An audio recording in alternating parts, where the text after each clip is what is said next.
Hello friends, आपका स्वागत है हमारे चैनल एक के एग्ज़ाम गाइड में।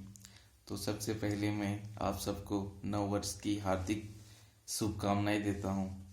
तो दोस्तों, जब 1 जनवरी के दिन पूरी दुनिया न्यू ईयर का जश्न मना रही थी, उसी दिन कुछ लोग आईबीपीएस क्लर्क मेंस के एग्ज़ाम लिख रहे थे।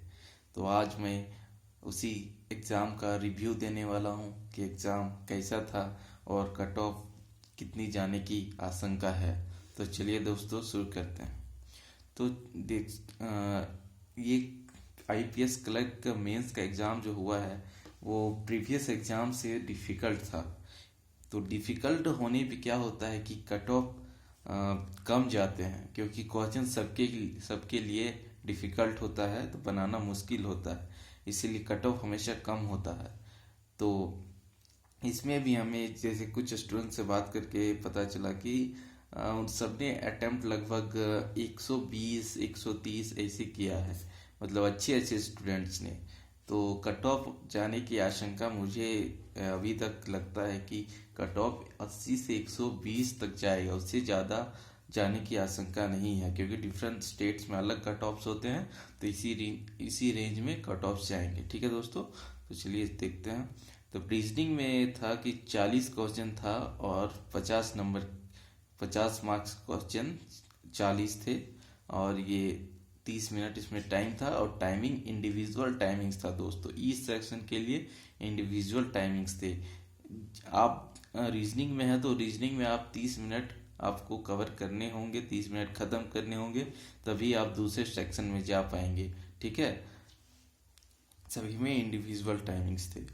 उसे इंग्लिश में हमारे 40 क्वेश्चन थे, टोटल 40 मार्क्स से, और टाइम था 30 मिनट। ठीक है, और क्वालिटेटिव एम्पलीट्यूड में यानी मैथ्स में इसमें क्वेश्चन थे 40, मार्क्स था 50, और टाइम हमारा दिया गया था 30 मिनट। ठीक है, और जीए में दोस्तों, जीए और बैंकिंग के भी सवाल मतलब आज पूछे ही जाते हैं, लेकिन इसमें कुछ ज़्यादा ही बैंकिंग के क्वेश्चन थे। दोनों इक्वल ही थे, ज़्यादा नहीं थे। तो इसमें भी टोटल 40 क्वेश्चन थे, मार्क्स 40 थे, और टाइम हमें 25 मिनट दिया गया था। ठीक है, और कंप्यूटर में 40 क्वेश्चन थे, 20 मार्क्स, मतलब एक क्वेश्चन केवल आधे मार्क के, और उसमें टाइम दिए गए थे 20 मिनट। तो ओवरऑल में यदि देखा जाए तो रीजनिंग का क्वेश्चन उसमें डिफिकल्ट था। ठीक है दोस्तों, ये डिफिकल्ट था। इंग्लिश भी एवरेज टू डिफिकल्ट था, आसान तो बोल नहीं सकते। क्वालिटेटिव एम्पलीट्यूड भी डिफिकल्ट था। और हम यदि किसी में आसान यदि क्वेश्चन बोला जाए तो वो कंप्यूटर में था। यदि कंप्यूटर में आपको बेसिक जानकारी हो तो उसमें आप अच्छे मार्क्स स्कोर कर सकते हैं। और जीए में भी एवरेज था, डिफिकल्ट नहीं बोल सकते, एवरेज था। ठीक है, तो हम रीजनिंग के डिस्कस करते हैं। रीजनिंग में किस टाइप के क्वेश्चन आए थे। तो रीजनिंग में दोस्तों आपके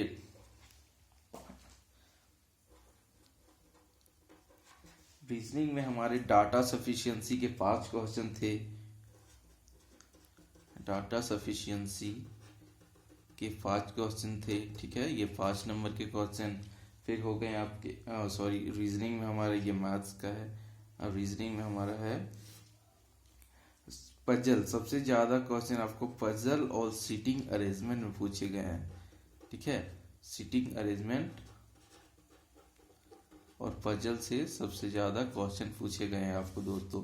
तो इन दोनों टॉपिक से 15 नंबर के क्वेश्चन पूछे गए हैं। केवल रीजनिंग में पजल और सीटिंग अरेंजमेंट में 40 में से 15 क्वेश्चन इसके थे।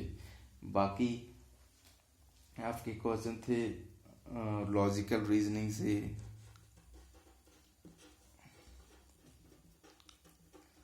और फिर कोडिंग डिकोडिंग के 5 क्वेश्चन थे।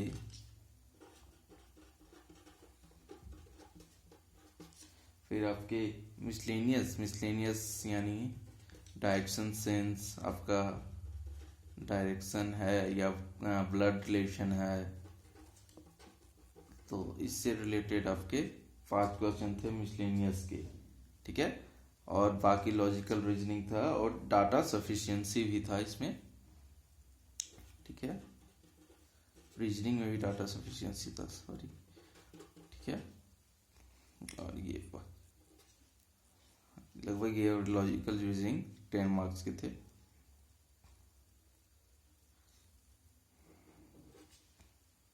ठीक है, तो आपको टोटल 40 क्वेश्चन आए थे। तो पजल के जो क्वेश्चन थे वो बेसिकली डिफिकल्ट लेवल के थे, मतलब आसान नहीं थे। इनको ब्लड रिलेशन आप यदि प्रैक्टिस करके गए हो, sitting arrangement with blood relation, तो आपका एग्जाम अच्छा गया होगा। तो पजल के क्वेश्चन हार्ड थे, लॉजिकल रीजनिंग तो एवरेज टू डिफिकल्ट था, कोडिंग टू डिकोडिंग आसान था, और डायरेक्शन सेंस भी ज़्यादा डिफिकल्ट नहीं, एवरेज हम बोल सकते हैं। ठीक है, तो इसके हम कट ऑफ यदि रीजनिंग सेक्शन का देखें तो रीजनिंग में कट ऑफ आपका 16 से 21 जाने की आशंका है। ठीक है, क्योंकि आपका पजल और सीटिंग अरेंजमेंट से ज़्यादा क्वेश्चन थे और वही डिफिकल्ट आया हुआ था, इसीलिए आपको पजल में 16 to 21 यदि आपने अटेम्प्ट किया है तो अच्छा अटेम्प्ट एक माना जाएगा। ठीक है दोस्तों, चलिए अब मैथ्स की बात कर लेते हैं, यानी क्वालिटेटिव एम्पलीट्यूड। तो क्वालिटेटिव एम्पलीट्यूड में आप अगर रीजनिंग में देख ले दोस्तों, रीजनिंग में देखिए आप सिलोजिज्म और आपके इनइक्वालिटीज़ के क्वेश्चन नहीं आए हुए हैं, क्योंकि इनइक्वालिटीज़ और सिलोजिज्म के क्वेश्चन हम प्रीलिम से पूछा जा चुका है, इसीलिए आईबीपीएस इस बार कुछ चेंज करके देना चाहती है, क्योंकि पहले इनइक्वालिटीज़ और सिलोजिज्म के क्वेश्चन पूछ चुके हैं, इसलिए मेंस में ये नहीं आ पाया, नहीं दिया गया है इस क्वेश्चन। ठीक है, चलिए क्वालिटेटिव एम्पलीट्यूड देख लेते हैं। क्यों ए में आपको देखते हैं कि आपको मिसिंग नंबर सीरीज दिया गया था। नंबर सीरीज तो इस बार आया हुआ क्वेश्चन, लेकिन मिसिंग नंबर सीरीज था। ठीक है, मिसिंग नंबर सीरीज से 5 क्वेश्चन थे। फिर आपका डाटा डीआई के 10 क्वेश्चन थे, ये हमारा एवरेज टू डिफिकल्ट लेवल था। ठीक है, इसके पास 10 क्वेश्चन थे। फिर क्वाड्रेटिक इक्वेशन के हमारे 5 क्वेश्चन थे। फिर मिसलेनियस के 15 क्वेश्चन थे। मिसलेनियस में आपका हो गया profit and loss, SI and CI, work and time, तो इससे आपका टोटल 15 क्वेश्चन थे, और डाटा सफिशिएंसी के 5 क्वेश्चन थे। ठीक है दोस्तों, तो टोटल ये हो गया हमारा 40 क्वेश्चन। 40 क्वेश्चन में हम नंबर सीरीज, ये एवरेज टू डिफिकल्ट था। ठीक है, डीआई तो हमेशा डिफिकल्ट ही होता है, तो ये भी मानते हैं एवरेज टू डिफिकल्ट था। क्वाड्रेटिक इक्वेशन एवरेज था। मिसलेनियस में भी ये एवरेज टू डिफिकल्ट, और डाटा सफिशिएंसी तो एवरेज ही है। तो टोटल हमारे क्वालिटेटिव एम्पलीट्यूड में कट ऑफ जाने की संभावना है। कट ऑफ क्या, आपने एक अटेम्प्ट 15 से 19 अटेम्प्ट किए हैं, तो ये आपका अच्छा अटेम्प्ट माना जाएगा, क्योंकि इसका भी लेवल हाई था, क्वेश्चन डिफिकल्ट थे। ठीक है दोस्तों, तो इसमें 15 से 20 आपने बनाया है या 20 से अधिक बनाया है, तो इसके आप अच्छा अटेम्प्ट एक मान सकते हैं। ठीक है, अब इंग्लिश में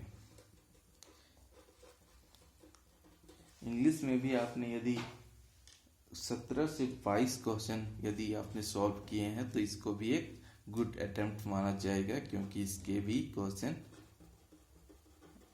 डिफिकल्ट थे। ठीक है दोस्तों, तो इंग्लिश में क्वेश्चन थे फिल इन द ब्लैंक्स के, वर्ड फॉर्मेशन के, फिर हो गया सेंटेंस करेक्शन के, फिर पैराजम्बल्स के 5 क्वेश्चन थे। कंप्रीहेंसिव के हमारे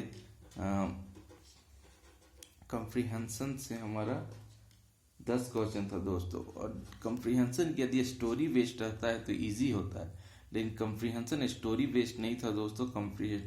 कंप्रीहेंशन जो था हमारे इकोनॉमी पर था, जो कि समझना थोड़ा डिफिकल्ट होता है और आंसर निकालना। ठीक है, तो इंग्लिश भी डिफिकल्ट था, इंग्लिश का पेपर भी डिफिकल्ट था। तो कंप्रीहेंशन के 5 क्वेश्चन हो गए, पैराजम्बल्स के हो गए हमारे 5 क्वेश्चन, फिर सेंटेंस करेक्शन के क्वेश्चन थे, फिर हमारा वर्ड फॉर्मेशन के क्वेश्चन थे। ठीक है दोस्तों, तो हमारे ये 40 मार्क्स के टोटल क्वेश्चन थे, और 40 क्वेश्चन 40 मार्क्स के, और इसके लिए 30 मिनट हमको टाइम दिया गया था। तो इंग्लिश में आप यदि 17 से 22 क्वेश्चन आपने अटेम्प्ट किया है तो ये आपका गुड अटेम्प्ट माना जाएगा, मतलब आपका एग्ज़ाम अच्छा गया है। ठीक है, आप ये सोच सकते हैं। ठीक है, और जनरल अवेयरनेस की बात की जाए तो जनरल अवेयरनेस से टोटल 40 क्वेश्चन थे, जिनमें से बैंकिंग के क्वेश्चन आए थे, जनरल अवेयरनेस के क्वेश्चन थे, और फिर स्टैटिक जीके के क्वेश्चन थे। ठीक है, तो इसमें आपने यदि जीए में आपका अटेम्प्ट है 25 क्वेश्चन आपने बना लिए हैं तो वो आपका अच्छा अटेम्प्ट माना जाएगा। और कंप्यूटर की बात करें तो कंप्यूटर का लेवल बिल्कुल आसान था। इसमें आपके 40 क्वेश्चन, तो 40 में आप 25 से आप 30 क्वेश्चन बना लिए हैं तो आपका गुड अटेम्प्ट माना जाएगा। ठीक है, तो सभी सेक्शंस को यदि देखें तो आपने 80 से 120, मतलब आपने 100, 110, 120 क्वेश्चन सॉल्व किया है तो वो एक अच्छा अटेम्प्ट माना जाएगा। और कट ऑफ इतनी ही जाने की आशंका है, इससे ज़्यादा नहीं जा सकता दोस्तों, क्योंकि क्वेश्चन डिफिकल्ट था। ठीक है दोस्तों, तो आपको ठीक है दोस्तों, तो हम इसमें देख लिए कि आईपीएस क्लर्क मेंस का एग्ज़ाम जो है वो डिफ़िकल्ट लेवल का था, तो कट ऑफ ज़्यादा जाने की आशंका नहीं है। कट ऑफ हमारा 80 से 120 तक होगा। तो आपने यदि 100, 110 क्वेश्चन सॉल्व किए हैं तो आप आसानी से इस कट ऑफ को पार कर सकते हैं। तो आप ज़्यादा टेंशन मत ले। ओके, और एक बार आपको फिर नए वर्ष की हार्दिक शुभकामनाएं और आपके एग्ज़ाम के लिए best of luck. Thank you.